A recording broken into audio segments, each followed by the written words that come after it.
GM Films, good news films, double favor without limits. GM Films, good news films, double favor without limits. AKAMUNA byukuri AKAMUNA AKAMUNA byukuri AKAMUNA amacakubiri afatiye ku madini amacakubiri afatiye ku ntara n'amoko amacakubiri afatiye ku madini kwica imice n'isangano mu bakozi b'Imana by'ukuri AKAMUNA AKAMUNA by'ukuri AKAMUNA.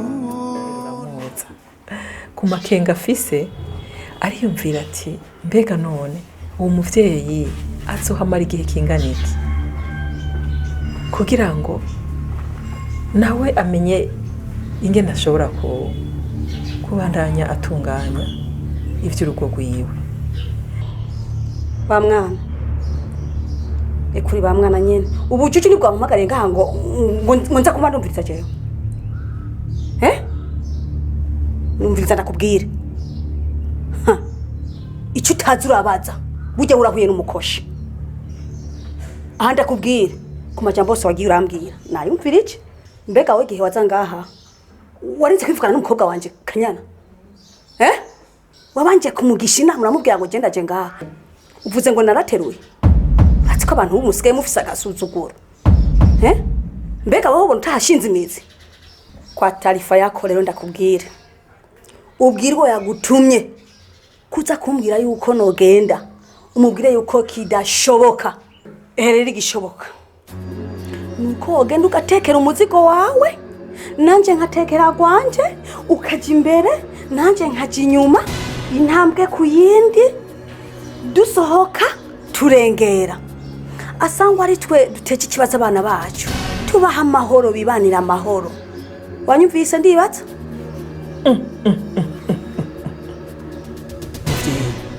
bwa wundi umeze nk'umukobwa wawe urashabaza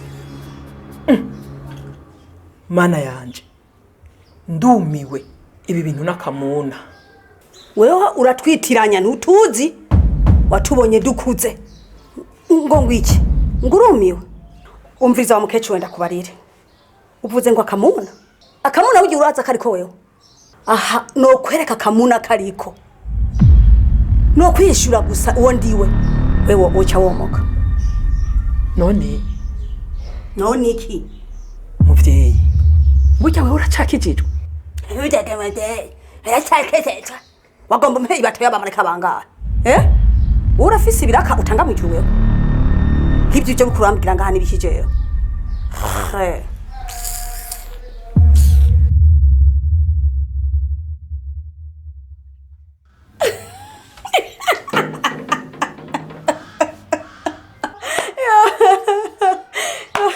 uranda ngunda biki wewe umviza ndakubwira usuye kuzurampagara ku gakanu uzobuhuye n'uruvuye gusenya ale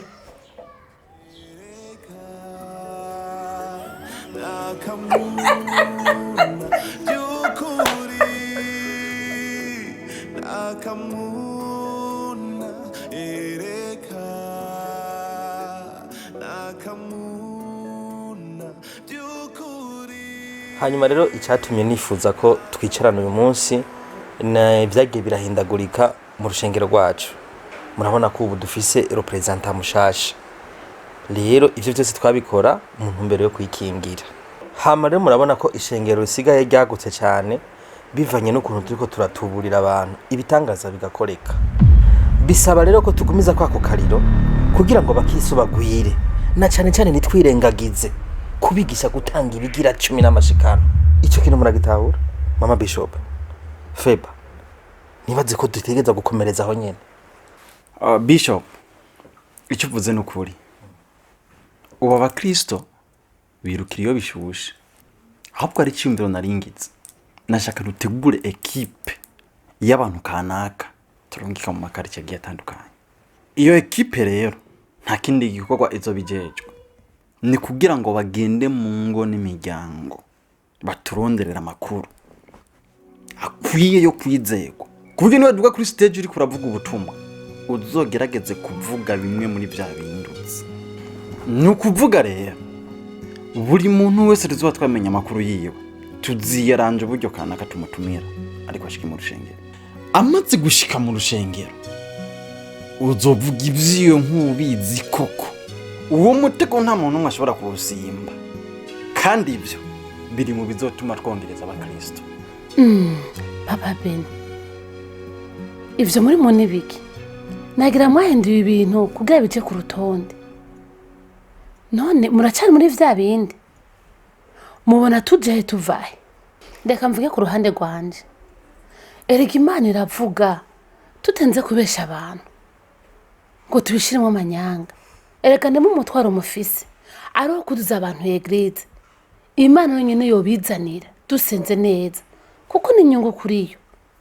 Erega haraho tubikora bikarenga urugero, ariko ivyo dukora vyose twebwe ko Imana ibibona. Hari umunsi umwe tuzofatwa. Mwebuke ko imisi y'igisuma ni 40 gusa. Emwe nta ni segonde nimwe Yesu akurengerezako. Madame, ico nje tudahurizako. Ivyo gusenga ni vyawe. Twe nidushira imbere ivyo ubwami bw'Imana. Twe dushira imbere ivyunguka. We nimba ugomba guta umwanya usenga, senga. Twe tuzoba tuburira mpaka n'ivumbi ritumuke ni mama. Feba, mbwirira umuvyeyi. Ariko ko kubona azoduherekeza ngo dushikane amahoro kweli. Nkumbure hari byo ataratahura. Petit à petit azogenda bibyumva buke hanyuma bigende neza. Entre temps hari cyo nashaka ko tuganira. Ego Papa Ben, reka ndaho twumva ndakora ndabareke muganire. Ndabona ko musavye byo kuganira. Mada, uragiye. Ego kandi muganire muhuza. Okay. Ego Nacho. birakenewe cyane. Genda nacho.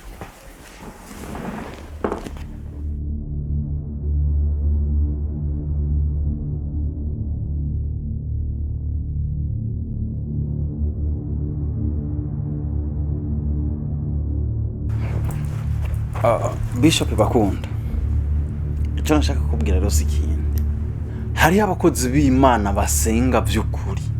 Kandi abo nibo ntambamye zacu za mbere. Erega unabiravye hari abakristo benshi batanguye kuja muri amashengero afise urutonde. Bugende twasamara tuzusanga hari menasi ya kiziriko. Feba, icyo ndakizi. Hako nariko ndiyumvira icyo twokora. Abasenga mu mpwemu no mukuri baramaze kumenya icyo turi. Tutagavye tuzohagwa. Urabona ko Cedric ari mu bantu basenga vy'ukuri. Niwe muntu wa mbere dutegeza gushira hasi. Ariko ntugira ubwoba. Namaze gutegura umukenyuro kandi umukenyuro nazo usimba. Okay. Nibaza ko atakibazo. Kwiyo ntambaro uyizi uzoyigwana nk'ubiyizi nyene. Ibisigaye ngira ngende gukora twatuntu. Hanyuma tuzosubira guhura dushira ivyo twavuganye mu ngiro. Yes, ngira mbanda. Yeah. Gutangurira muri mpemu ugasozerera mu mubiri. Sawa sawa, werinde ndakurondera. Jefisa amadiri menshi. Jewe simpusha. Sawa. Nuko rero Berize, akazi wa maji naragakoze neza nko kuwa kantumwe. Urabona kujya Yuda yagurishije Yesu mu kumusoma. Nuko nanje nabigenjeje. Naramujugumije, ndafunga isura nk'ikinyuko. Ndaba Yuda nyene. Ndamujugumiza ku buryo n'inyama zo mu nda zitogota nk'iziri mu nkono. Yuda, burya Kamuna yarigize umuhinga, ariko nagenda kubwire ko umuhinga hingurwa n'uwundi. Ngira ndamugabe kw'ibitero nta bara na rimwe ry'igitera atazobona muri ino misi.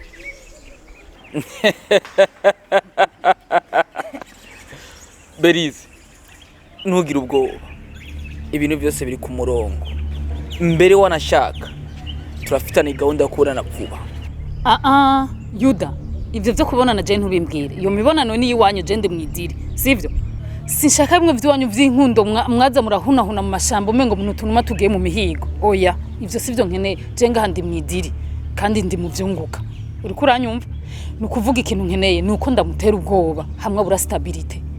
Kamuna wa Kamuna jengira ndamukorereko. Hamwe zo kwicuza icyatumye je nawe tumenyana. Ikindi naco nyimbuzi ikintu cyanyoheye Yuda. Kubona yaramenye yuko ari je nakurungitse. Burya bukeye ujya munsi. Yaciye telefona anumva atanguye kumbwira bwa bugugu bwiwe y'amateshwa yiwe. Ico nakoze naciye mbroka. Maze kumubroka ubu ntagira hano ntamwe ntora, ntagira handonderera, ntazi ngo mba hehe. Nukuvuga intambara ubuyuzuya mu mutima uravyimbye nganuko. Nanje beriza honde ndatekanye, ndanywa nkaryama nkajya nkasubira. Urazi kugwana n'utabonaga Yuda, ni nko kugwana ni diamond. Urya nzomutoteza. Nongere ndamutoteze gushikaho yicuza icyatumye tumenyana. Berize ndakwizeye, ndakuzi gutara umwana muto. Icyo ushize ku mutima urukugishitseko. Wenda kwizeye, reka twinwere. Sante mbu wangu.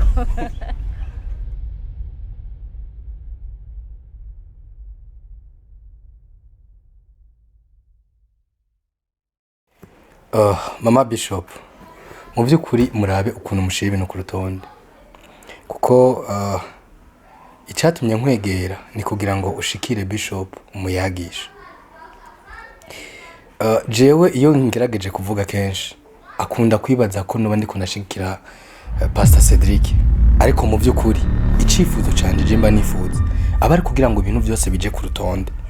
Akarorero, wewe na Pamela mwarazanye imvumo yoyo tutazi, muvuga ngo rivuye kumva ya Yesu. Atari hamwe ishengero ryamaze gutakara canke ryatakaje umenye kubera kudasoma ijambo ry'Imana. Mu by'ukuri mwebwe mwagiye kumva ya Yesu ryari. Ica kabiri, igihe musengera abantu muvuga ko bafise ikibazo c'ubumuga, jewe Fara yarambwiye ambwira ko abazi neza bajya abantu mwasengeye. Mbega iyo muriko murakora ibintu nkabijya anye, mwibaza ko abantu bose bahumye badashobora kubona ivyo muriko murakora? Mu by'ukuri nimunyumve nabi, ibi wumvise mvuga ndabivuze ku ruhande rwanje, ariko nimuzi ibiri mu mitima y'abanyeshengero. Ibi byose mvuze rero ni kugira ngo tuzitirire tutaronegwa. Didi, ndabona ko utangwe guhangara inzego. Nimbona Bishop bakunda utakimwemera, ntacyo tumugende bavuga utujambo hirya no hino. Opuma wigira erega inzana umuharuro. Didi, nta ngorane, nta muntu umwe twashyizeho ikiziriko, nta n'umwe twaboshe, kwigira n'amahoro menshi. Ni ukuri twagukunda, ariko uhisemo kubi canke nta ngorane Didi, wokwigira. Erega Didi, wowe dusumvye ivy'inkwemo nta na gato. Ni ukuri Mama Bishop, ntabyo Mama Bishop ngaho aho nahejeje kuvuga, nibaza ko byumvikana.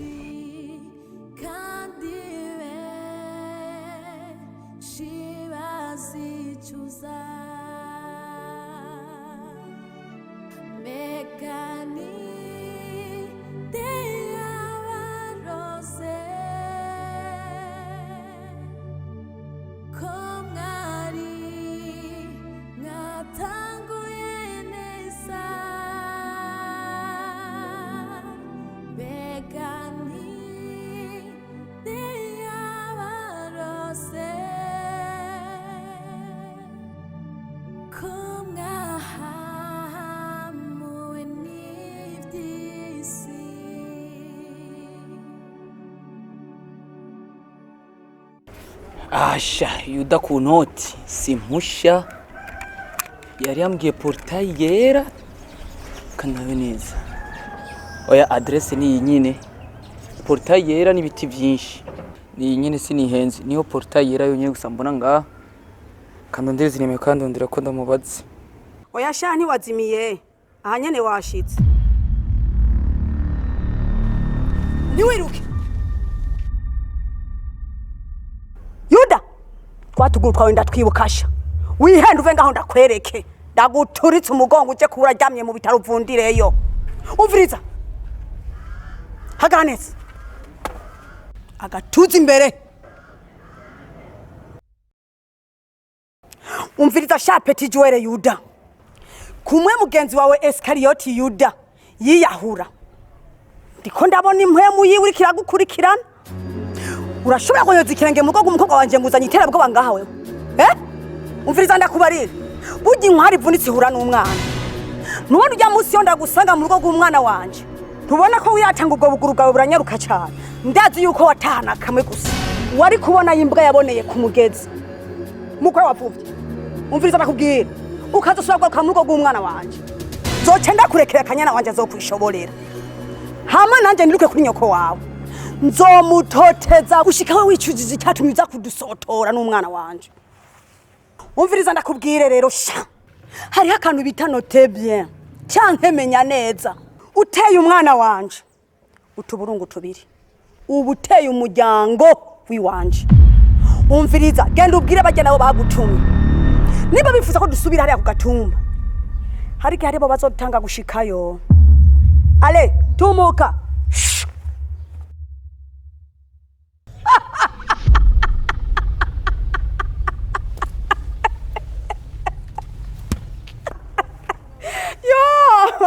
mana ewe buguru bwanyunyiwe no kunyaruka asha nikatuma karasara mana reka nza kuvuga inkuru nkuye ngahigarira ya kabisa ko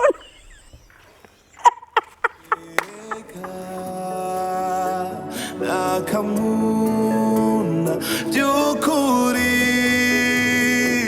nakamuna ereka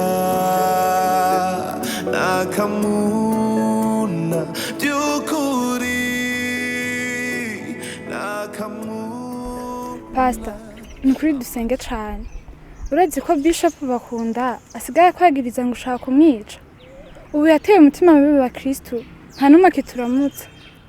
Natasha humura utakuruta gusenga ntakagutera ubwoba. Imana dusenga rero yaduhamagaye ifise imbaraga kumurusha. Fise n'amakuru yuko asigaye afise n'ahantu asigaye ajya gusambaniriza abana b'abakobwa bato kubwo kurondera imbaraga. Ikimbabaje n'abakristo n'abahoze ari abasenzi yamaze kwifatira yarabatwaye akayombekere. Ingabire nyinshi zarazimye. Natasha ibi bintu nakamuna ariko dusenge cyane Imana izotugwanirira. Pastor nukuri je bico mbona Bishop bakunda nukumusengera agapfa kavaho erega umurozi ntakwiye kubaho ifise mu ntama z'Imana ga Pastor. Natasha ntugasengera umuntu nabi ahubwo umusengere gukizwa guhinduka ugasengera nabo bandi bose bamaze kugwa kugira Imana isubira agarure mu rutonde rwayo. Ikirenzi ivyo wibuke yuko icumuntu abivye arico yimbura. Pastor nukuri ibanga ryo kwemera n'agatangaza muri aya majambo ngiye hari ikintu nanje nize. Urazi ko Satani nanje yaranyaze nari ntwawe n'agashavu nkarenga imirongo ku vy'ukuri guhora nuko Imana iyi ntambara Imana irazinge nizoyisozera twebwe ico dusabwa gusa n'ugusenga. Natasha niwibagire yuko ihamwa ryamyeho ku bakozi b'Imana. Icyo twomenya coco no guhumura kuko Yesu Kristo yaratsinze. Intsinzi iri mu maboko yiwe ari mu maboko yacu twege twamukurikiye twe twemeye kugeza ikirenge mu ciwe. Hama muri ya ntumbero yo kushishikara turema abantu imitima wa mugambi wo gushiraho akarago tugomba kukomeza.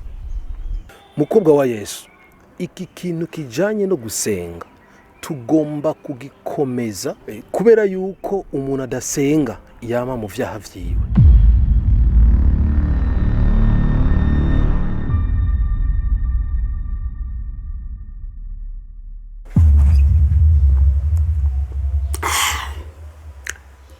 ego kari karyoshe kweri mama mukama wanje sho none ko gaheze ningoga gayemwe umengo no munega kwekesheje imigozi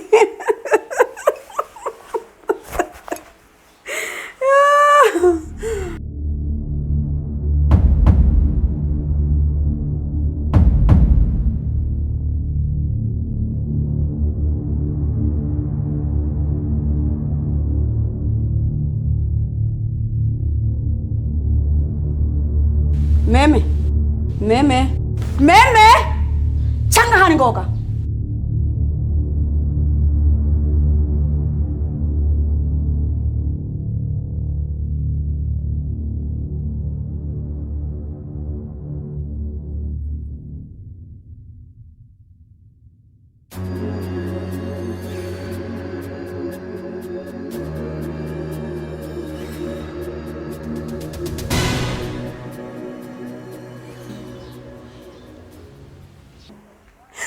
machine ndazi yuko utumva ariko ubwo butuntu bwawe bwo ndazi ko bubona wihende uzuvuga ibyo wabonye wenzo kwimbira icyo kandi je nzona kwihambira mabuja nukuri aho sinoherahera ngo nshire hasi ega najewe naho nsenga ndakanwa gusa nyene ndakanwa ninyegeje ahubwo rero wewe nunabishaka uzuzura ntoma ndakakuzanira oya kandi jewe nisho utazi mabuja mu gihugu cyose cy'u Burundi bwa Nyaburunga nta muntu n'umwe azi kubika ibanga nkanje mu bisanzwe jewe kugira ngo simvuge ibyo nabonye nca ndavyibagira nk'ubu nk'ibyo nabonye namaze kuvyibagira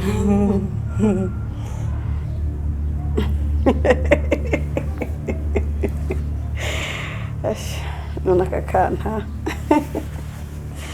niwe kakavuga nibyo kweri meme ndabona ko tuzobana amahoro genda wikorje ari kurikorera nta ngorane mbega honda kubatse kamuna wanje arihe mabuja kamuna ninde genda wikorje ari kurikorera turaza gusubira sawa mabuja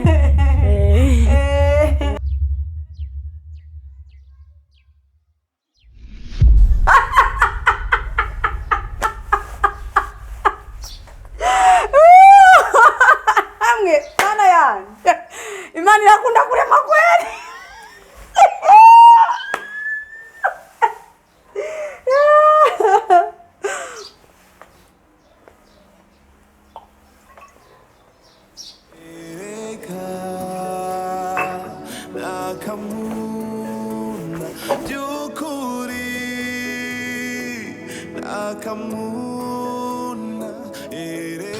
Bishop mbabarire aho ntari bwatahure neza igikorwa kidasanzwe ukora aho ntizera uko ukora ibintu ariko burya nararavye nsanga bose niko bakora ikindi Bishop hajya abakristo ubu baragoye utabaryoshe ngo banezereze babwire ibyo bashaka kumva burya biragoye ngo bakure ku rufaranga hama naratembereye hari umudamu witwa Karine Irakoze afise ikibazo mu rugo rwiwiwe umugabo waguma atembera hirya no hino aja mu bahabara mu by'ukuri umudamu wararushe cyane kuri uwo Mungu azoza gusenga nagomba ko woca ubiprofita n'ivyo ukamera nk'umuvugishwako kandi ndabizi ko hari inyungu nyinshi byozana kuri twebwe aha ntibumva rero ahubwo Didi urakwiye agashimo tugiye gukora neza cyane ahubwo ndakubaze uyu mukarine umugabo wiwe yitwa gute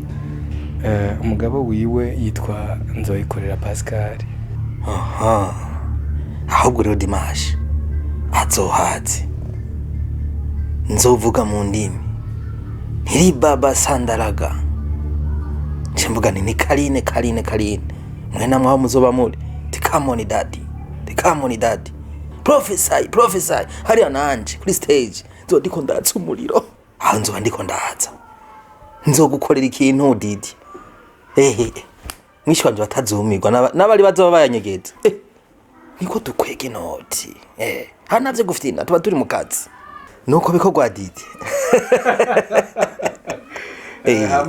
murazi ko hari ibindi bikorwa dusanzwe tujejwe kandi bikenewe ko nsimbiramo.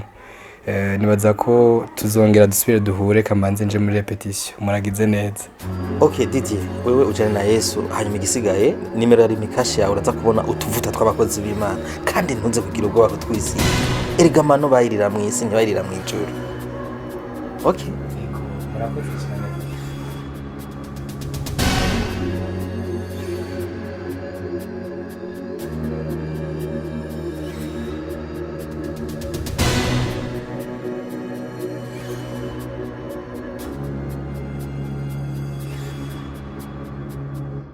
Namahoro none muvyeyi. Biraho sha biregana.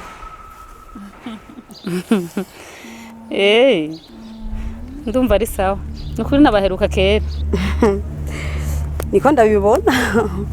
None muvyeyi. Mama parfamerewe gute?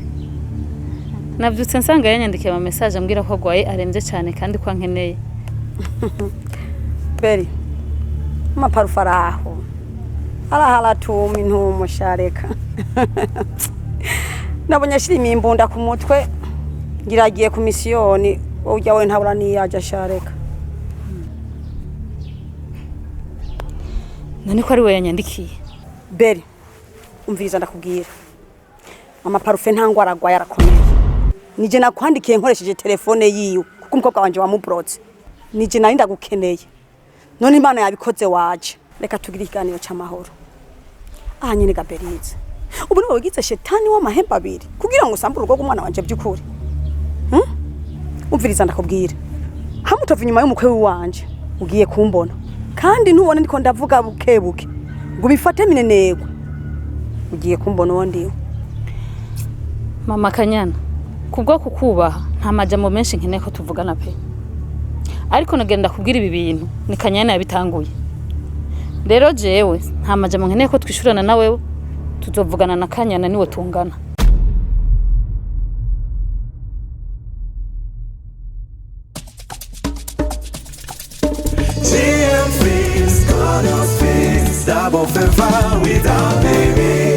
GN Films, Good News Films, Double Favor without limits.